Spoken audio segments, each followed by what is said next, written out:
Greetings, friend. How are you doing today? I have two questions for you today. Two questions for you. My first question for you today. Do you think it is logical or smart? Do you think it's logical or smart to offer a reward, to give, let's say, a program or something that you have as a reward for somebody to share about your work?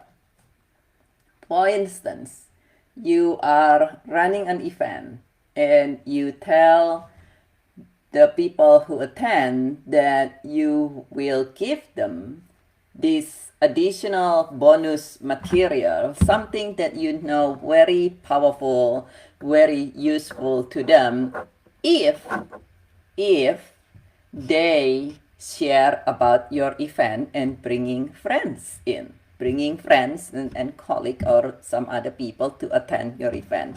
Do you think it's a very smart and logical moves? Very likely many of us would think that. My second question to you. Which one is more expensive?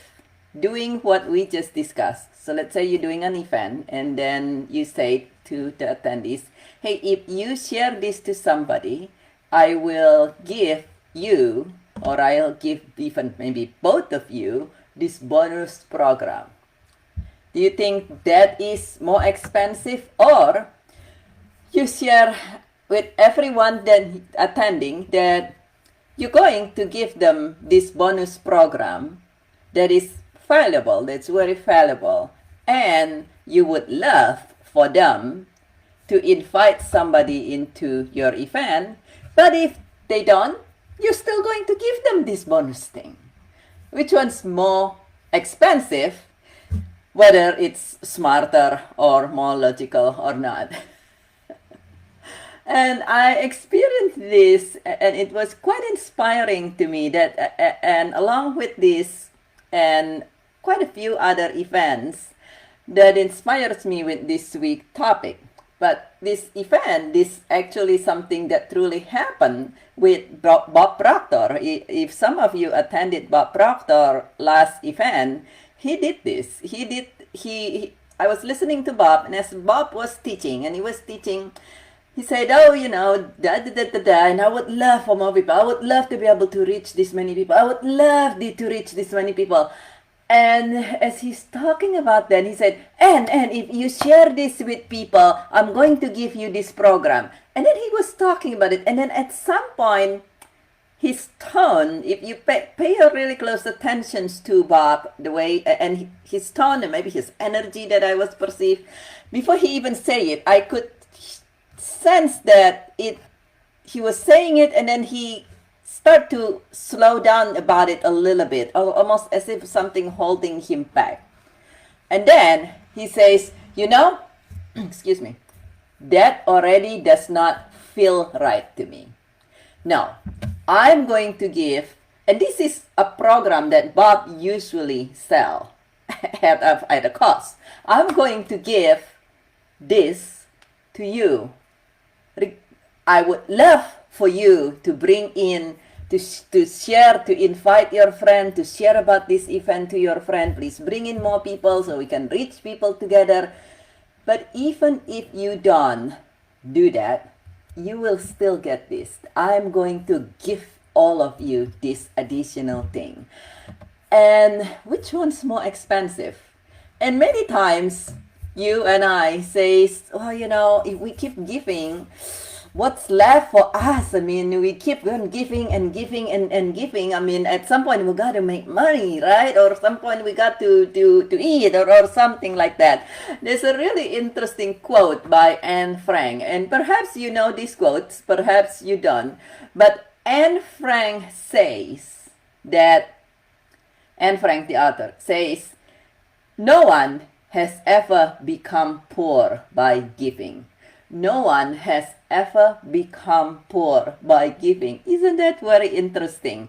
And another very well-known author, her works usually in Spanish, Isabel Allende, I think I pronounced the name correctly. Isabel Allende says, "We only have what we give."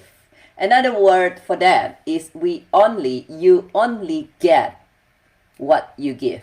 You only get in return at the end of the day what you give. And if you think about things biologically, biologically, with my biology background, imagine you trying to take a deep breath. Taking a breath and take a deep breath together with me. And then hold that breath and then take a little more deep breath. And a little more deep breath. Take another little deep breath and then take in. You know, either you eventually will breathe out or you will pass out, actually, literally. And we have seen patients doing this. It's not the normal process, but if you're trying to do that and keep holding your breath and not letting things out, you will eventually, and particularly as you take more, it's uncomfortable, and then you'll either breathe out, your body will make you do that, and if you somehow fight that, you'll pass out. And so the nature, it's the same thing. If you look at trees, look at the natures. There's something called a circle of life for reasons, right? Life taking an animal eats something, and let's say like a cow, cow in the nature, not cow in the in a compound or something, but cow, for instance, in the nature, cow eat grass. And then when the grass come out, digested grass, come out in the back end of the cow, that actually fertilize the ground. And it's just like you take it and you give and you give. And if the cow just keep eating grass, imagine that if you have cows or goat or something, it's just eating grass, and never go out at the other end. It's almost like you keep taking food in.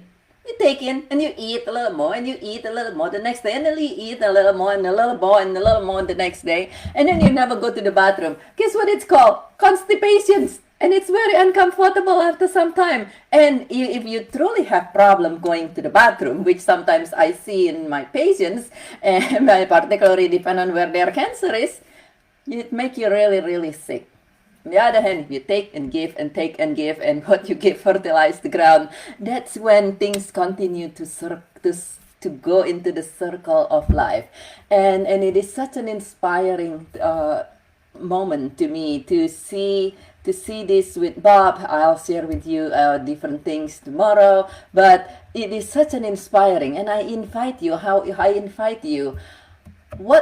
what can you do in terms of giving? And sometimes we think about giving material, giving a program, giving money, giving something. But giving is not only that. The most important giving we know comes from the heart. You can give millions of dollars, but if you're doing that with one intention, say to escape tax in the United States or something like that, and you have no intentions of giving, yeah, the money is still good that you give, at least you give, but at the same time, it will typically reach very differently than you're giving because you want to give. You're giving because you feel called to give. You're giving because you understand that life is about giving. Life is not about getting. Such as Isabel Allende says, you only have what you give. We only get what we give. And so I invite you to just join me, if there is an area in your life that you would love to expand and feel more expansive, whether it is somewhere in your financial, your career, your what have you, how can you give more? One way, when I was growing my oncology business back in the day, one thing that I did was, whenever I go visit hospital, even if they refuse to see me back in the day, they're like, who's this oncologist? We don't know. We don't want to see her. Even when they refuse to see me, and they basically have the front desk trying to sue me as fast as they possibly can, I will give the primary care practitioner my phone number, my direct number, not hospital number. And I do that. I did that because I understand that there will be times when they might need help when I'm not at the hospital, and I have the knowledge and the skill to be able to easily help them. It would not cost me a thing, and it will be good for them and good for the patient and good for the clients. And if that happened to inspire them to refer to me because they appreciate my advice, because they think I actually do give good, sensible recommendations, qualified recommendations, so be it. But it's not like if I give you my phone number, you're gonna send patients to me. And you know, that is why I repeatedly create $1 million businesses over and over and over again. And one thing that I have personally done is give and give more and give more, and don't even worry about the getting. And once you do that and you come from the heart to truly be able to help, in this case, that was my patients, my client, the patients, not my patients, their patients, the patients, the clients, and actually the primary care practitioner who at many times they're like, I don't know what to do with this. Let me see who all the oncologists is not in the office or busy. What can I do? They perhaps it's in the evening, perhaps it's some other random hours, and I was happy to provide. I truly was happy. I just find it, I'm grateful that I can do this very easily. I can literally be on a walk, going for a walk, and somebody called me, and I'm like, okay, yeah, this is what you do. It doesn't take much extra time or energy from me because I know the subject matter so well. And that is never mind. We can have people like Bob Proctor and all these things, but even in your life and my life, on day-to-day basis, when you start doing that, you see that what it is that you would love to expand becomes grow in such a phenomenal way that will amaze even you. And so I invite you, if there is an area you would love to expand, to have more in your life, how can you increase your giving even more? How can you even up level your giving even more? Knowing you, I suspect you're already very giving, but how can you do that even more? Is that perhaps an even more from the heart, perhaps in certain aspect, perhaps with extra joy and gratitude? But how can you increase your giving even more? Because giving is great, and giving, when it is combined with heart, with love and gratitude and joy, that's make it super awesome. Please share in the comment below if there is something that comes to your mind to be giving even more, to step into the giving even more. Please share in the comment below. If you have any feedback, well, welcome to share this video with anyone that you'd love to.